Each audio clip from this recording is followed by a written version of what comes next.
وبركاته. إن الحمد لله نحمده ونستعينه ونستغفره ونعوذ بالله من شرور أنفسنا ومن سيئات أعمالنا. من يهده الله فلا مضل له ومن يضلله فلا هادي له.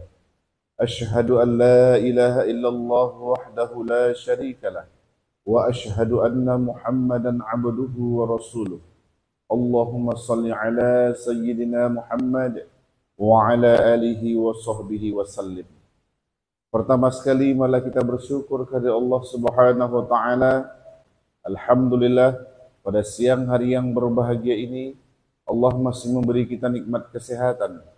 Allah juga masih memberi kita kesempatan, bahkan kita masih merasakan nikmat iman dan Islam, sehingga kita dapat bersama-sama hadir di masjid yang kita cintai ini dalam rangka untuk menunaikan kewajiban kita, yakni melaksanakan ibadah salat zuhur secara berjamaah. Mudah-mudahan ibadah kita pada siang hari yang berbahagia ini dibalas Allah dengan pahala yang berlipat ganda. Amin ya rabbal alamin. Salat dan salam semoga senantiasa tercurah kepada junjungan kita Nabi besar Muhammad sallallahu alaihi wasallam. Allahumma shalli ala Muhammad wa ala ali Muhammad. Assalamu alayka ya Rasulullah. Bapak Ibu sidang salat zuhur yang dimuliakan Allah Subhanahu wa taala, tausiah kita pada siang hari yang berbahagia ini yaitu masih seputar fikih tentang hukum safar.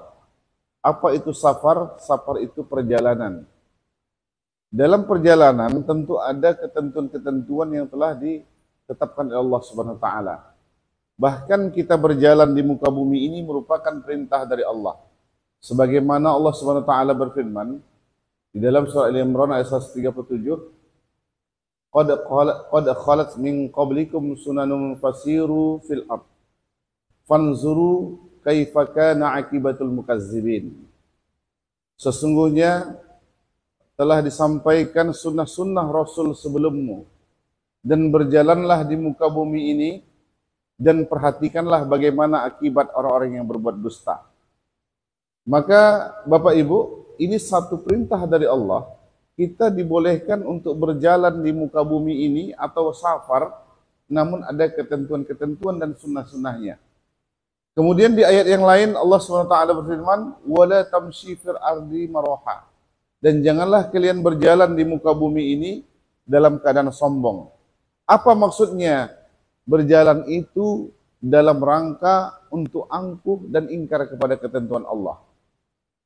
Kemudian Bapak Ibu, dalam perjalanan ini ada dua hal yang diperintahkan atau dibolehkan oleh Allah SWT, yaitu mengambil azimah, kemudian mengambil rukhsah. Apa itu azimah? Kesulitan. Apa itu rukhsah? Keringanan. Jadi dalam perjalanan itu kita diberikan keringanan oleh Allah, yaitu adanya rukhsah, keringanan dalam melaksanakan ibadah sholat. Yaitu sholat bisa diringkas atau dikosor. Namun yang dikosor ini Bapak Ibu, syaratnya yang pertama, perjalanan yang kita tempuh itu perjalanan 16 parsakh. 16 parsakh adalah hitungan di Irak. Lalu karena sekarang itu tidak lagi pakai hitungan parsakh ataupun mud dan lain sebagainya, untuk mempermudah adalah kilometer. 81 sampai 84 kilometer, maka terhitung 16 parsakh. Kurang lebih dari Pekanbaru ini sampai ke Rantau Berangin mungkin Pak. Atau lewat sedikit. Ya Pak ya. Jadi ketika kita berjalannya 16 parsakh, maka bisa mengambil rukhsah ataupun keringkasnya sholat. Yang kedua, syaratnya bahwa perjalanan yang kita lakukan tidak dalam rangka maksiat kepada Allah. Misalnya Bapak Ibu, kita mau safar, ternyata ada orang mau safar itu untuk membunuh orang lain, untuk meracun orang, ini kan maksiat, untuk berjudi. Misalnya ada orang pergi ke Cina, Makau untuk judi, ke Singapura untuk judi, maka tidak diperbolehkan. Kenapa? Ya dia sudah berbuat dosa. Tidak sah rukhsahnya.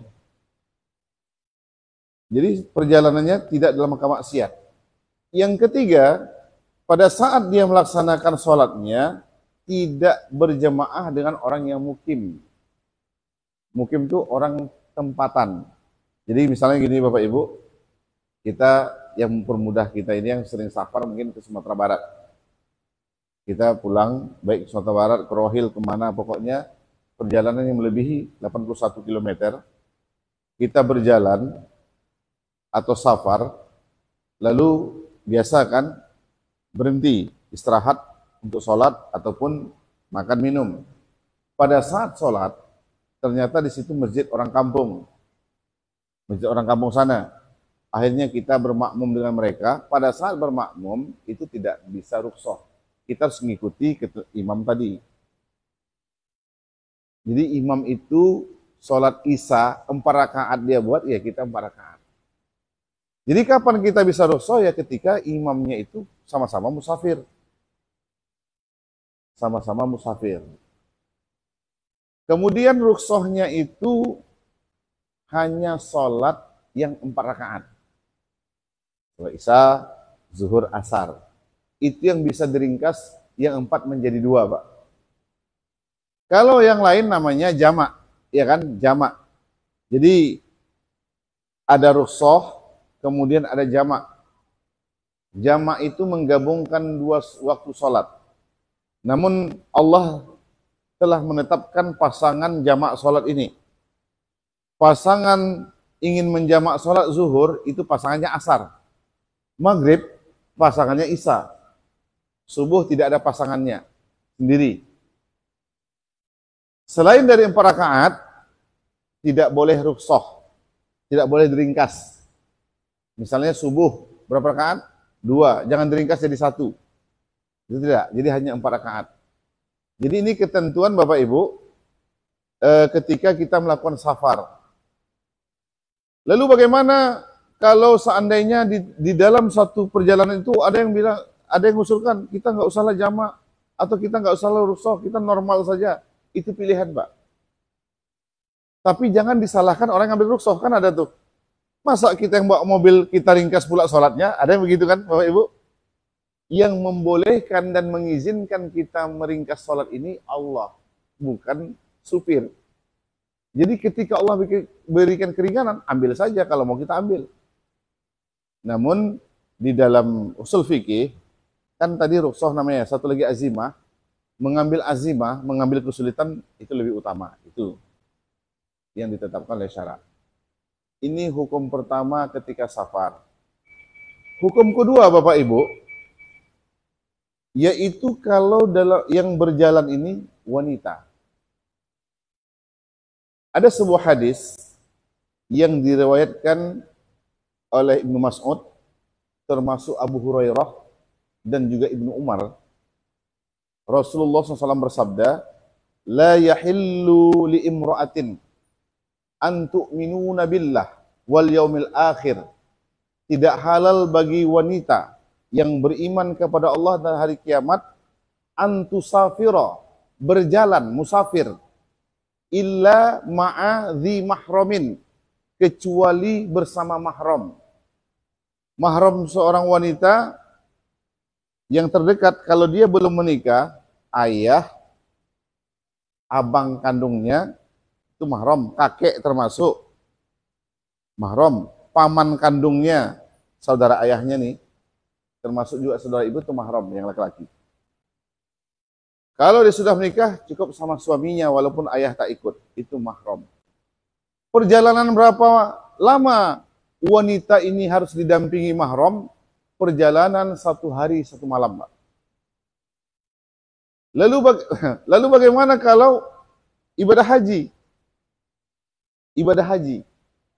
Maka ini ada 2 ulama, Malikiyah dan Syafi'iyah. Malikiyah itu bukan Imam Maliki, Pak.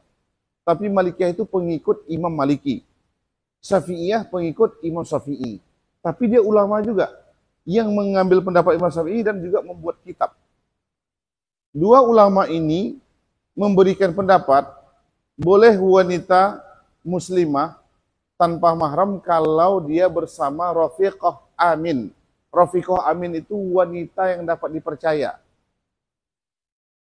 Jadi misalnya Bapak Ibu, ketika mau safar ibadah haji ini, ternyata kan kadang ada kan musafir sekarang itu ada beli mahram ya Pak. Tidak usah kita bahas, biarkan saja. Kan mahram itu aslinya di darah ya, sedarah dia. Jadi ada beberapa kelompok perempuan dan perempuan ini semua dipercaya karena dia orang beriman dan terbukti adab dan akhlaknya di lingkungan bisa membawa keamanan, maka menurut Syafi'iyah dan Malikiyah ini boleh safar. Karena juga termasuk dalam ayat tentang mahram. Ada 14 mahram, salah satu dari 14 itu segerombolan wanita.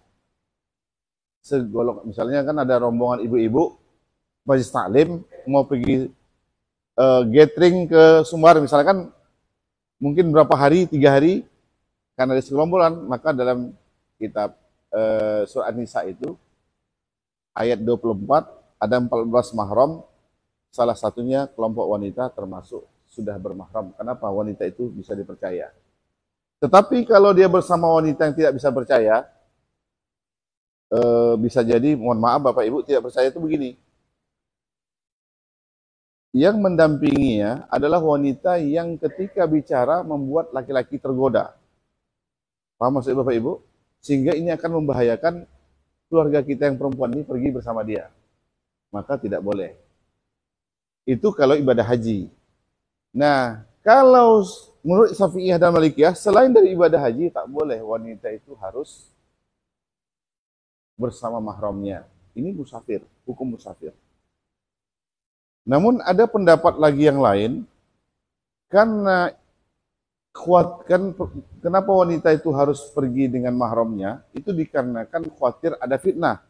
Maka sebagian ulama yang lain, kalau seandainya wanita itu pergi dan bisa terhindar fitnahnya, maka menurut ulama lain ini dibolehkan. Namun pendapat ini tidak kuat. Pendapat yang paling kuat harus bersama mahram. Nah, inilah Bapak Ibu makan Allah, hukum safar. Ada 2 diberikan Allah. Yang pertama, kita dapat keringanan untuk melaksanakan ibadah. Sholat kita bisa digabung sholat ataupun diringkas.